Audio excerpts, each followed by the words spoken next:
Horas. Kita bertemu kembali dengan renungan harian Carpe Diem. Hari ini Sabtu 23 Juli 2022. Kiranya di hari ini damai sejahtera Allah yang melampaui segala akal tetap memelihara hati dan pikiranmu di dalam Kristus Tuhan kita.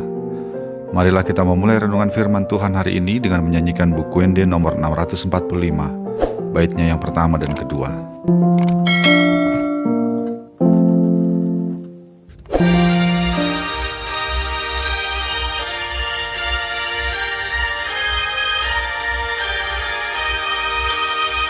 Maho para siroha sai pakir kirahakon mangendehon dengan masa nilehonmu diawon tiruku masuruan mangendehon sangapi pujiaku Jehovah pertanda batuani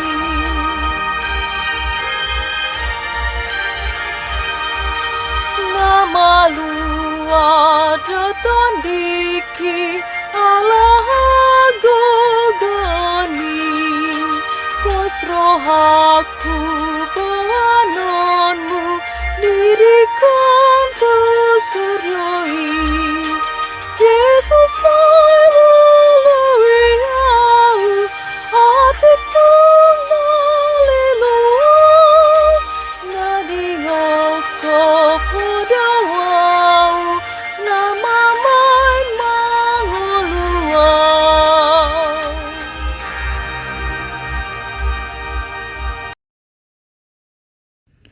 Firman Tuhan bagi kita hari ini adalah yang tertulis dalam kitab Yesaya pasal 44 ayat yang ketiga.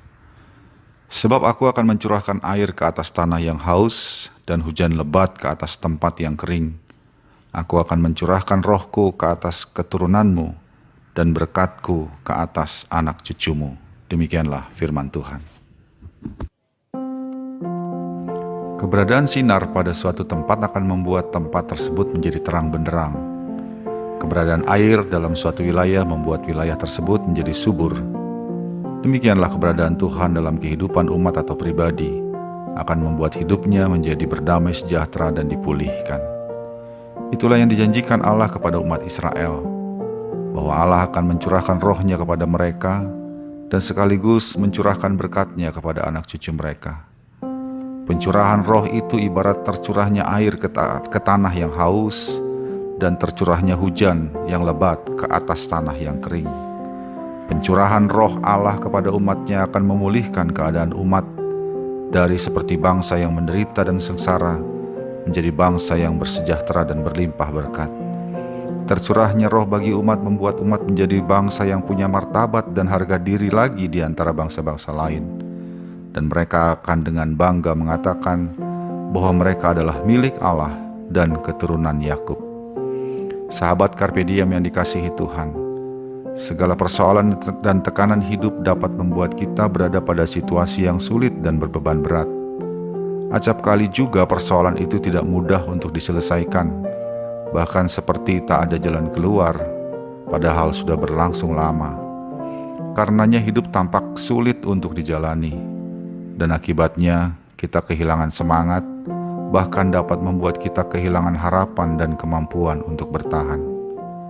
Dalam kondisi seperti itulah firman Tuhan hari ini berbicara kepada kita suatu janji pemulihan, bahwa bersama Dia kita tidak dibiarkan menjalani segala sesuatunya sendirian.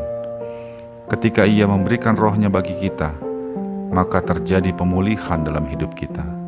Seperti pemulihan tanah yang kering menjadi tanah yang subur, demikianlah hidup kita dipulihkan dari yang nampak tanpa harapan. Kita menemukan jalan keluar dan kemampuan untuk mengatasi masalah yang kita hadapi. Oleh karena itu, dalam keadaan sesulit apapun, mengandalkan Tuhan dan memohon pertolongannya adalah hal yang utama perlu kita lakukan. Mendekatkan diri kepada Allah dan bersedia dipimpin oleh Roh-Nya adalah langkah pertama dan utama menuju jalan keluar dan pemulihan yang dijanjikan Tuhan. Dengan demikian, Kita menjalaninya bukan dengan mengandalkan kekuatan sendiri dan dipimpin oleh pola pikir dan ego kita sendiri, namun dengan mengandalkan Allah dan dipimpin oleh Roh-Nya. Dari sanalah pemulihan itu terjadi bagi kita. Karena itu, selamat bergumul dan berjuang bersama Allah dan dipimpin oleh Roh-Nya yang dicurahkannya bagi kita. Amin.